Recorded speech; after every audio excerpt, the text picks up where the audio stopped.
এই রাজ্যে গণতন্ত্রের চতুর্থ স্তম্ভ মিডিয়া বারে বারে আক্রান্ত হয় এবং বিশেষভাবে আপনাদের মানে নেতামূলক টার্গেট নাম্বার 1 থাকে। এর বাইরেও যারা অন্য ধরনের সংবাদ পরিবেশন করেন তাদেরও ছাড় দেওয়া হয় না। বেলডাঙ্গার ক্ষেত্রে সেটা গুন্ডাদের হাতে চলে গেছে। এরা যা খুশি করবে দেখানো যাবে না। যে গরিত অপরাধ ব্যারাকপুরে কাউন্সিলর করেছেন তার উপযুক্ত শাস্তির দাবিতে প্রাক্তন সাংসদ অর্জুন সিং এবং ওই জেলার সভাপতি ব্যারাকপুরে তাপস ঘোষের নেতৃত্বে ব্যাপক বিক্ষোভ দেখিয়েছে। পুলিশ বিক্ষোভ দমাতে চাইছে আর গুন্ডারা সংবাদ মাধ্যমের মুখ বন্ধ করতে চাইছে। আমরা এই নিন্দা করি। DSR নাম্বার কয়েকদিন পরে এই ব্যবস্থার পরিবর্তন হবে। পশ্চিমবঙ্গে প্রকৃত গণতন্ত্র নিয়ম মেনে মায়ের চোখ দান করে গ্রেপ্তার হলেন মুসলিম শিক্ষক। নথি থাকা সত্ত্বেও মৃতার পরিবারের 6 জনকে গ্রেপ্তার করলো পুলিশ এবং মুসলিম গ্রামবাসীদের অভিযোগ যে চোখ নাকি বিক্রি করে দিয়েছে। সবই সম্ভব। কিছুদিন আগে তার সাথে ময়না তদন্তের ক্ষেত্রে একটা যুবকের বিক্রি করে দেওয়া হয়, পরবর্তীকার ক্ষেত্রে ইঁদুরকে দায়ী করা হয়। এই রাজ্যে সবই সম্ভব। সুপ্রিম কোর্টের তরফ থেকে যেটা বাংলায় বুলডোজার চলবে, ইংরেজবাজার পুরসভার 19 নম্বর ওয়ার্ডে বেসরকারি বিল্ডিং ঘুরিয়ে দেওয়া হলো এবং অভিযোগের ইংরেজবাজার পুরসভার কংগ্রেসের চেয়ারম্যান কৃষ্ণেন্দু নারায়ণ চৌধুরীর বিরুদ্ধে অভিযোগ তুলছে ব্যবসায়ী সংগঠন। না, এটা তো নতুন কিছু নয়। যোগীজিকে দেখে যদি ভালো কাজ করতে চাই করুন। অবৈধ নির্মাণ, সেই নির্মাণ কি আছে না জেনে মালদা যিনি আমাদের বিরোধী দলনেতা আছেন কাউন্সিলর পুরসভা অমলান ভাদুরীর কাছ থেকে পুরো বিষয়টা জেনে আমি মন্তব্য করবো, না জেনে মন্তব্য করবো। যোগীজির সব কাজই অনুকরণ সবাইকে আজ না হোক কাল করতে হবে। মাইক্রো অবজারভার নিয়ে সুপ্রিম কোর্টে যে অবজারভেশন রাজ্য করেছে এবং সেই জায়গা থেকে সুপ্রিম কোর্টে জানিয়ে দিল যে এসআইআর বন্ধ করা যাবে না। প্রয়োজন হলে আমরা নির্দেশ দেবো, কিন্তু কোনো প্রতিবন্ধকতাই সামনে আনা যাবে না এসআইআর এর ক্ষেত্রে। মুখ ঢেকে গেছে পুরো।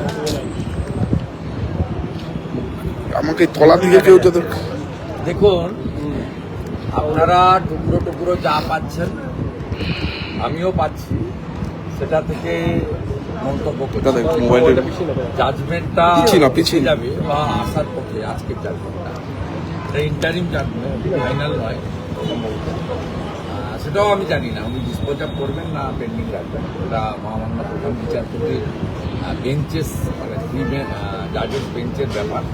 কিন্তু আপনার সিবিআই মহোদয়, অনারেবল রেসপেক্টেড সিবিআই মহোদয়ের যে মন্তব্যগুলো আমরা দেখেছি তাতে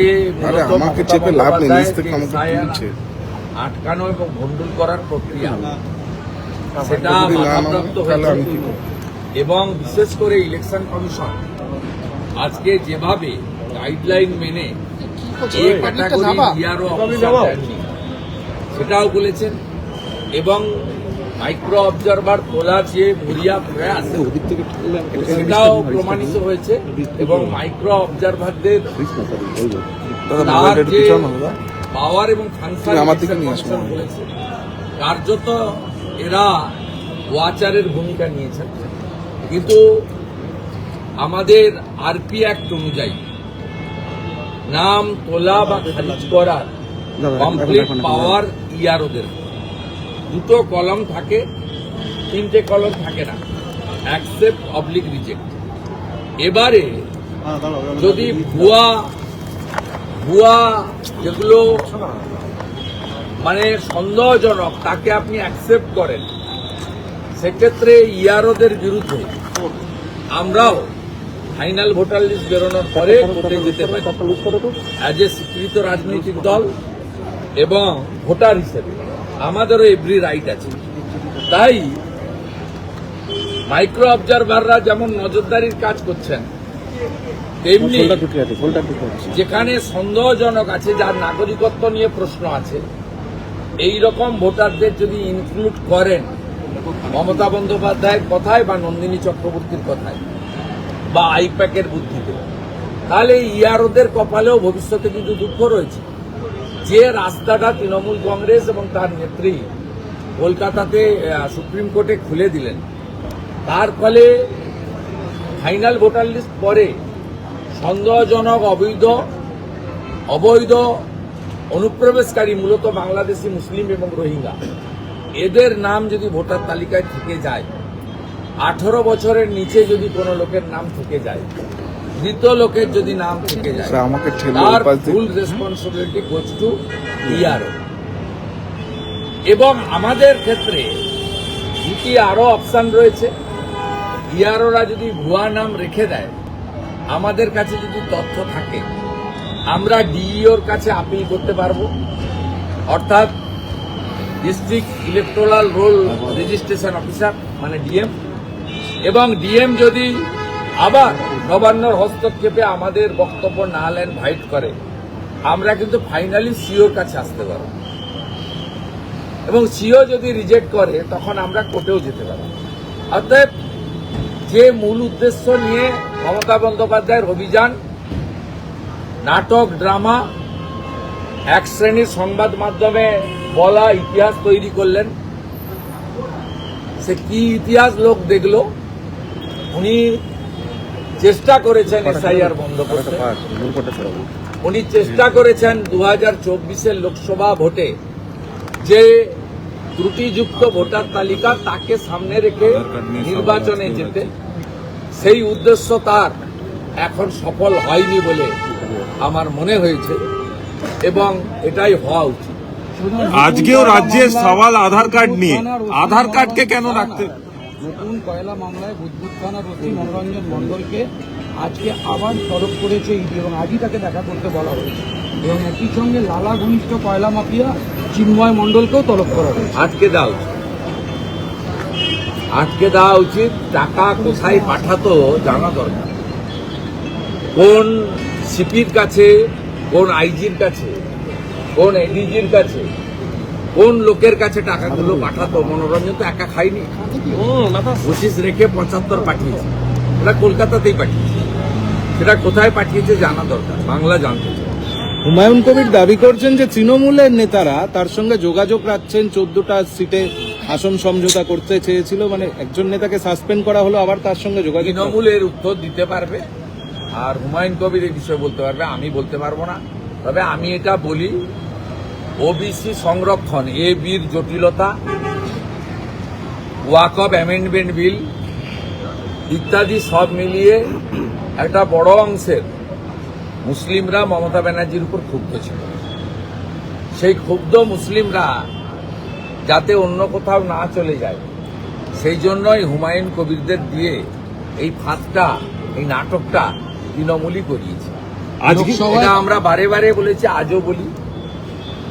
এবং প্রচুর গরিব মুসলিম, পরিযায়ী শ্রমিক হিসেবে রাজ্য থেকে যে মুসলিমরা বাইরে আছে, তারা সকলেই এই রাজ্যে আমি মনে করি পরিবর্তনের পক্ষে।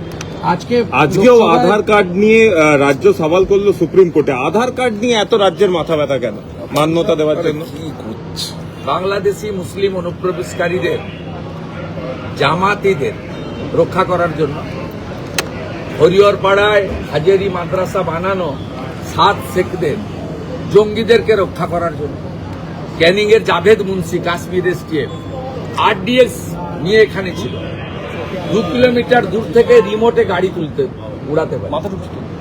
এয়ারপোর্টের ওই গেট থেকে, আপনার কার্যত ট্যাক্সালের গেট থেকে ও বোতাম টিপে আপনাদের এখানে আমাদের সবাইকে উড়িয়ে দিতে হবে। সেই লোক এখান থেকে অ্যারেস্ট হয়েছে। এই জঙ্গিদেরকে, জামাতিদেরকে, এই এক্সট্রিমিস্টদেরকে রক্ষা করার জন্য আধারকে ঢাল হিসেবে ব্যবহার করতে চায়, এবং পশ্চিমবঙ্গ থেকে অবৈধ জাল আধার, বার্থ সার্টিফিকেট, জাল এপিক, জাল রেশন কার্ড তৈরি করার দায়িত্ব টাকার বিনিময়ে তৃণমূল কংগ্রেস নিয়েছে। এটা আপনাদের চ্যানেলগুলো দেখিয়েছেন, কাকদ্বীপ থেকে আপনার হাবড়া পর্যন্ত আপনারাই দেখিয়েছেন। তবে এটাই তার কারণ, এটা শুধু মেমোরিকে রিকল করতে হবে, আর কিছু লাগবে না। আজকে পিএমওর তরফে জানিয়ে দেওয়া হয়েছে ওর কথার উত্তর আমাকে দিতে হবে। আগামী দিনে যেখানে হারবো সেখানে ময়নাতে দুটো অঞ্চলে বন্ধ করেছিল, দুটো বিজেপি পরিচালিত অঞ্চল বাগচা এবং গজিরা। হাইকোর্টে এসেছিলাম, কান মুড়ে টাকা আদায় করে নিয়ে গেছি। ওরা মমতার বাপের টাকা নয়, তৃণমূলের চুরির টাকা নয়, ওরা জনগণের ট্যাক্সের টাকা, আরবিআই থেকে লোন নেওয়া টাকা। ময়নার বাগচা গজিনাতে যা হয়েছে, যদি ভাঙড় 2 নম্বর ব্লকের 3টে অঞ্চলে এই সরকারি ভাতা পাওয়া লোকেদের অর্থ আটকে থাকে, আমার সঙ্গে যোগাযোগ করুন। ময়নাতে যে লয়ার হাইকোর্টে প্লিড করেছিল, আপনাদের পয়সা দিতে হবে না, শুধু ডকুমেন্টস দিয়ে যাবেন, আমি আপনাদেরকে লিগ্যাল সাপোর্ট দেবো।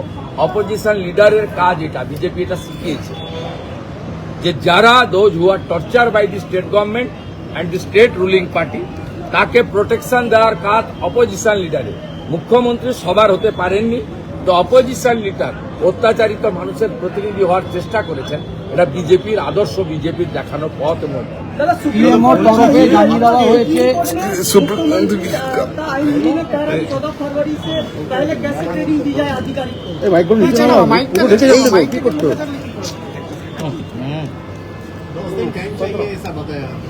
একটু মাইকটা নিচে নামাবে, মুখ ঢেকে গেছে পুরো।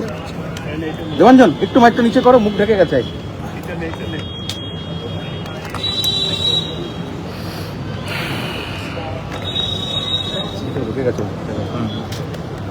देखिए, आने दीजिए, हड़बड़ी का कोई बात नहीं है। पहले क्यों नहीं दिया? ईसीआई ने जो ए ग्रेड ऑफिसर है, आईएएस और डब्ल्यूबीसीएस 294 ईआरओ मांगा था, पूरा देश में हुआ। यहाँ आउट ऑफ 294, 225 में जो ईसीआई का गाइडलाइन उनको तोड़ते हुए बीसी कैटेगरी का डब्ल्यूबीसीएस ऑफिसर दिया है ईआरओ की नाते, ये तो पूरा गलत है। एक नंबर। दूसरा नंबर, बिहार सरकार ने 1000 टेम्पोरारी डाटा ऑपरेटर प्रोवाइड किया इलेक्शन कमीशन को। ममता बनर्जी की सरकार 1000 डाटा ऑपरेटर आप तक नहीं दिया। क्यों नहीं दिया? जब माइक्रो ऑब्जर्वर आया तब सुप्रीम कोर्ट में गया, उसका बाद 8500 बी कैटेगरी ऑफिसर का लिस्ट आज सबमिट किया। इलेक्शन कमीशन जो सवाल किया वो जमीनी हकीकत है। ये अपने सरकार का डिपार्टमेंट का काम और इलेक्टोरल रोल का काम, इसमें फर्क है। इसमें एक्सपर्ट है इलेक्शन कमीशन और आप सब सॉफ्टवेयर के सिस्टम में चलता है, इसलिए अच्छा तरीके से ट्रेनिंग होना चाहिए। जो जिस तरीके से जो 8300 micro observer provided by the central government office and organisation, उसको भी ये लोग नजरुल मंच पे पूरा के पूरा 2 दिन 3 दिन ट्रेनिंग देकर उनको काम में लगाया। इसलिए इलेक्शन कमीशन जो बात बताया ये सही बात है, इसको अमल होना चाहिए। তবে পিএমওর তরফে আজকে জানিয়ে দেওয়া হয়েছে যে পিএম কেয়ার নিয়ে লোকসভায় কোনো প্রশ্ন করা যাবে না। আজকে পিএমওর তরফে জানিয়ে দেওয়া হয়েছে। আমাদের ন্যাশনাল স্পোক্স পার্সন বলবেন। দাদা, ফুলবাড়িতে একজন সিভিক ভলেন্টিয়ার তার মৃত্যু হয়েছে হৃদরোগে আক্রান্ত হয়ে ট্রেনিং এর সময়। 1000 টাকা ভাতা বাড়িয়ে তো সিভিকদের জীবনকে বিপন্ন করে দিচ্ছে।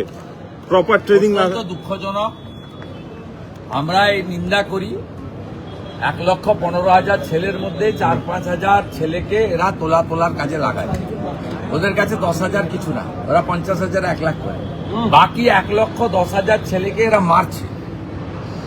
আমি কথা দিতে পারি সিভিক ভলেন্টিয়ারদের, যে ভয় আপনাদের ওরা দেখাচ্ছে যে বিজেপি এলে আপনাদের চাকরি চলে যাবে। 21টা রাজ্যে বিজেপি এসেছে। 20 বছর পরে নবীনজিন সরকার গেছে এবং প্রথমবার উড়িষ্যায় বিজেপি এসেছে আফটার ইন্ডিপেন্ডেন্স। একটা লোকের চাকরি যায়নি। 27 বছর পরে দিল্লিতে বিজেপি সরকার এসেছে, একটা লোকের ক্যাজুয়াল হোক পার্মানেন্ট হোক কারো চাকরি যায়নি। আপনাদের চাকরি তো যাবেই না। অন্যদিকে আপনারা এমন অর্থ পাবেন যে অর্থ দিয়ে সংসারও করতে পারবেন, বাবা মা সেবাও করতে পারবেন, নিজের বাচ্চাকে ভালো স্কুলে পড়াতেও পারবেন। আনুন বিজেপি, সবাই জোট বাঁধুন, no vote to Mamata is the only solution. পশ্চিমবঙ্গের একটা solution, no vote to Mamata. পাল্টানো দরকার, চাই বিজেপি সরকার। দাদা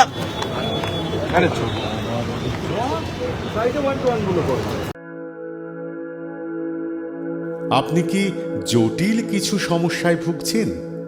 সমাধান পেতে চান? যোগাযোগ করুন প্রখ্যাত জ্যোতিষ ও তান্ত্রিক মনসারাম ভট্টাচার্যের কন্যা মনসা কন্যার সাথে। প্রখ্যাত জ্যোতিষ ও তান্ত্রিক মনসা কন্যা হাওড়া জানবাড়ি ও হাতিবাগানের নিজস্ব মন্দিরেও বসেন। যোগাযোগ 9830106967 আর 9239655323।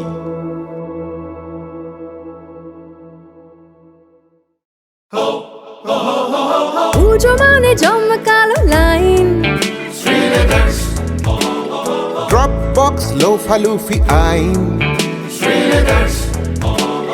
পেপারের ক্যাটালগে আঁকা, বাঙালির ইমোশনে মাখা। এ ভরসা কি উপায়, জার্নি পায়ে পায় পৌঁছে দেবে ঠিক ডেস্টিনেশন।